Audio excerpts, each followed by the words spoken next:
Good day, everyone. I am John Arthur A. Binayao, and I'm going to present today the belief pantheons in our locality. So this is in line with our requirement in Literature 2, Mythology and Folklore. So as you can see on the screen, the picture on your left is a picture or an engraving, a woodcut engraving of the Holy Trinity after a painting by Peter Paul Rubens, a Flemish painter, in Staatsgalerie Neuburg, Bavaria, published in 1881.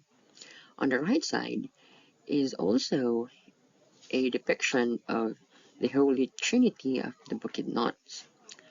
This is featured in Carmen Ching Onabia's The Bukidnon Batbatnon and Pamuhat, a social literacy study, Volume 2, Part 1, published in 1986. So, let's go. Overview. So today we're going to discuss about the Bukidnon Trinity and the creation of the universe. The Holy Trinity of Christianity, God the Father, the Son, and the Holy Spirit. Also, we will have a generalization after we have discussed all of these topics.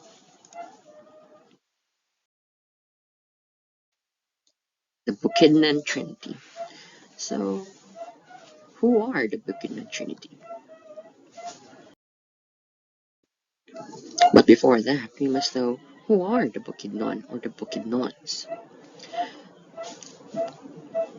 The Bukidnon are a traditionalistic ethnic group in the southern Philippines. They are chiefly monotheistic. They live in the northeastern part of Mindanao, the archipelago's second largest island, particularly in the remote mountainous regions of Bukidnon and the neighboring provinces. The term Bukidnon is referred to as mountain dweller, which is derived from the Cebuano language, is generally accepted by the ethnic group referred to. The old term was recorded by Fay Cooper Cole in 1915 in the research, which was used by the people themselves. Is higaunon, from the word gaon, to remove from fire or water. The Binogan-speaking people comprise four subgroups. The people of the Bukidnon subgroup in northeastern Bukidnon province, as you can see in illustration number 1 on the picture on your left side. Number 2, the Talaandig in northwestern Bukidnon. Number 3, the Higaunon in Misamis Oriental and in parts of Agusan del Norte and Agusan del Sur. Number 4, the Banwaon in parts of Agusan del Sur between the Agusan River and the borderline towards Bukidnon.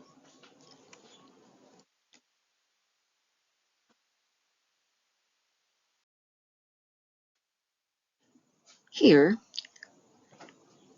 is the creation myth of the Bukidnon.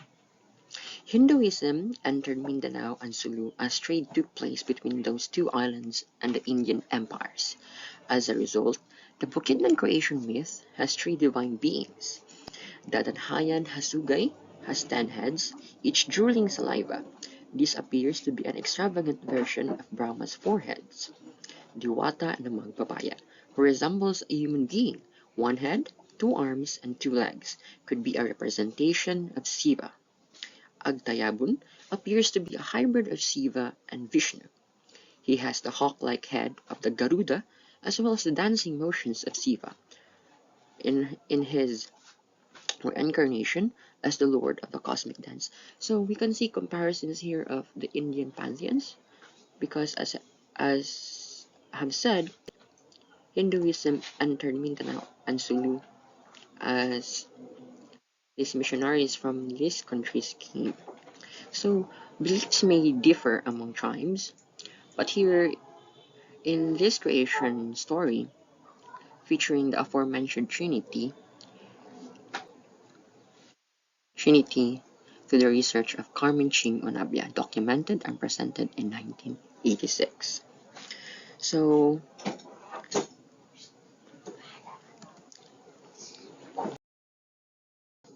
who are the three deities of creation? The Bukidnon worship three major deities who live in a circular space of absolute brightness surrounded by a rainbow, known as the Banting, or Bulusan Balugto. Two of them sit inside the bunting, facing each other, while the other is suspended above them, flapping its wings constantly to keep the bunting balanced. The first of the two people inside the bunting only has one head, Mulug Manguyaw Uyaw, or Wagas Hamagbabaya. He is the god of justice as well as the good conscience. The second does not appear to be a human. He has 10 heads and one body. He is Dadanhayan Hasugwi, or Takinan Manaw Banaw, or Gumagangaw. These are some of his names. He is the evil god or the evil conscience.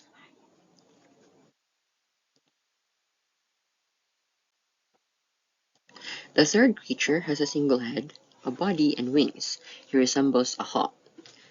Takinan Hatumalud or Bantay, or a bukay na mintudan or agtayaban magpapaya.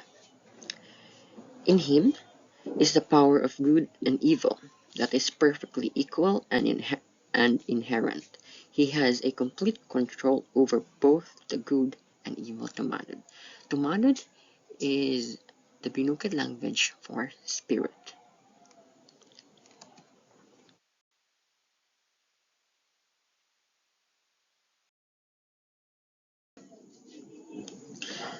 So let us know them, the makers of Haldanta Paraiso, or the makers of Garden of Paradise. Mulug Manguyag-uyaw, or Wagas sa Magbabaya. His name means one head and the highest planner. He is also the pure Almighty, the good architect, the loving God, the good conscience, and the jealous God, all of which he displays throughout the creation story.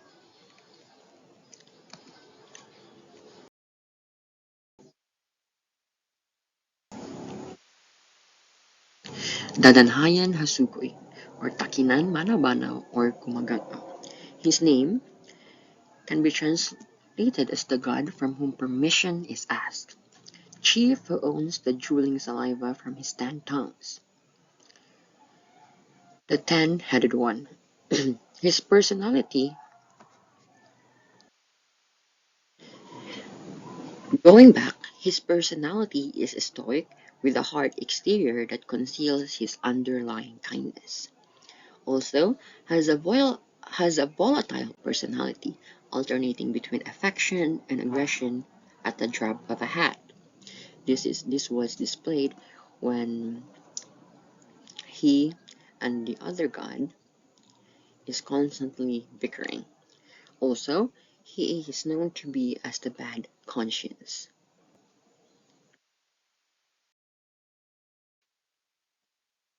Ang tumalon or bantay, abukay na mingtudan, agtayaban magpapaya. His name is translated into English as the superior head of the guardian spirits, the extremely white god, the pure almighty, or in his equivalent, we can say the God, the creator, or God the Father.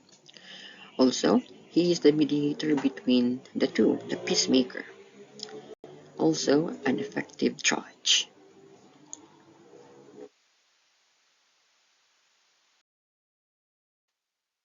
Moving on, now let's discover the Holy Trinity of Christianity.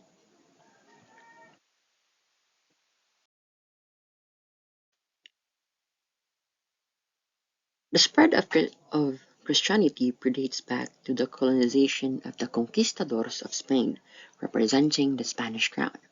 During that time, many were baptized and were converted to Catholicism. The Christian doctrine of the Trinity holds that God is one God and exists in the form of three co-eternal, consubstantial persons or hypostases: the Father, the Son, which is Jesus Christ, and the Holy Spirit, as one God in three divine persons. The doctrine of the Trinity is neither unique nor original to Christianity. It has deep pagan roots that date back at least 2 centuries before Christ and has been influential in many Eastern religions ever since, such as the Bukidnon version of the Holy Trinity. Many Christians are surprised, if not shocked, to learn that the concept of divine being existing as trinities or triads predates Christianity. It is generally, though incorrectly, assumed that the doctrine of the Trinity is of Christian origin, writes Marie Sinclair, Countess of Caithness, in her 1876 book entitled Old Truths in a New Light. Almost every ancient nation had a similar doctrine. All the ancient nations believed in the Trinity, says St. Jerome, an early Catholic theologian. So, on your right side of the screen is the picture depicting God the Father, the Creator, God the Son, Jesus Christ, who is on the left side, which is the younger one. God the Son, Jesus Christ, was the one who saved humanity from the primordial sin of the first people, Adam and Eve. Now God the Holy Spirit is maybe represented by the dove, is the Holy Spirit that displays God's divine power, quality, and influence over the universe, or his creatures from before and until.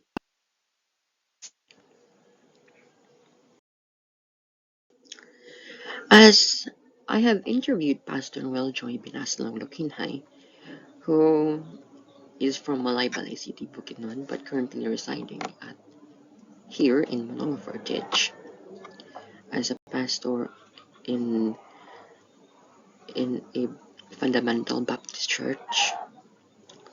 I have extracted from him that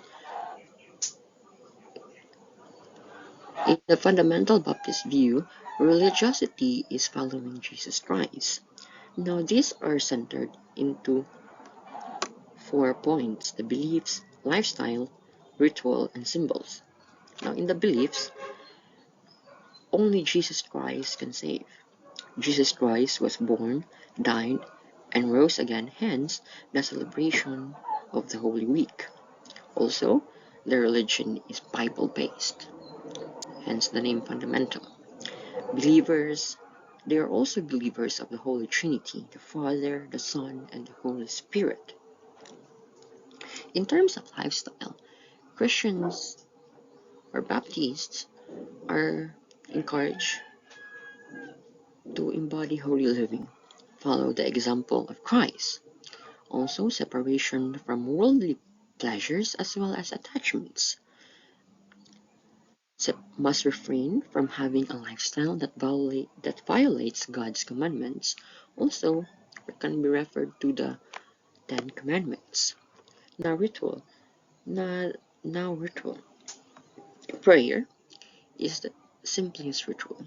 It can be done during celebrations such as birthdays, anniversaries, death anniversaries, Thanksgiving, and Christmas. And also, even if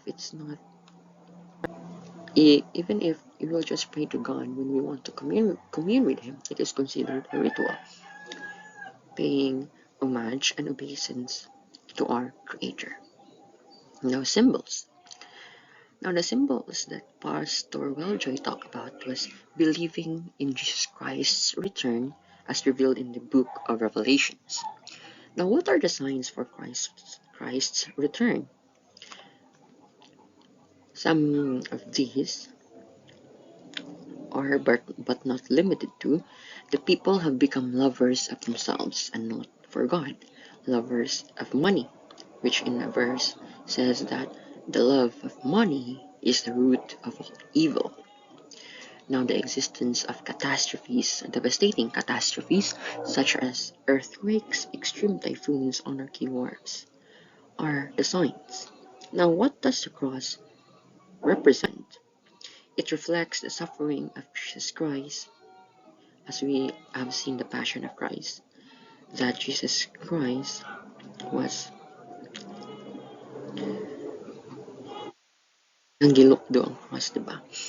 And also it represents his sufferings, death as victory over sin, redemption of souls, intercession of God's love and justice.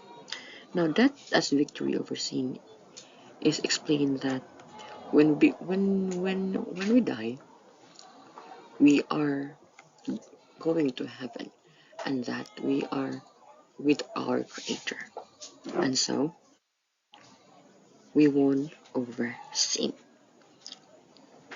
Now, going back, the cross emphasizes that the sin born out of the first sin is evil, the sin of Adam and Eve.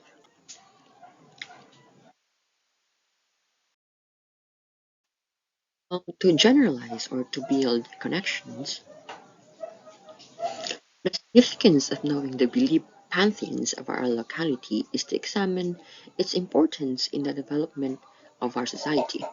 It is known during the pre-colonial period that our ancestors worshipped the guardians of the world put into by Magbabaya. Though much skepticism is there questioning the validity of accounts, since there isn't a written literature existing, then the oral traditions are of the best source. Since what I have presented here was documented in a research, but that research was based on the oral traditions. When the Spaniards came, another monotheistic belief was introduced, such as the Christianity, wherein God the Father is the central of creation.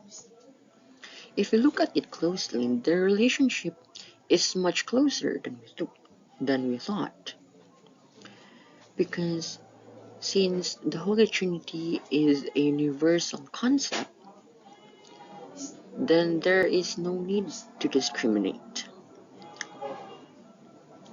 The shifting of beliefs was, I would describe, as a process of acculturation. Acculturation is a process in which there is an assimilation to a different culture, typically the dominant one. In terms of this, we talk about religion or the beliefs, such that the pre-colonial Filipinos had to choose either to continue their strong faith to Magbabaya or accept the new God and leave everything behind. And I think the rest of that is for another discussion. And I think that summarizes my discussion for today. And if you are interested, you can search for these researches and or sites that I have put as my references. As a reminder, no copyright infringement is intended. This video is for educational purposes only. Images used belongs to their respective owners as well as other materials. Good day, keep healthy, and see you on our next discussion.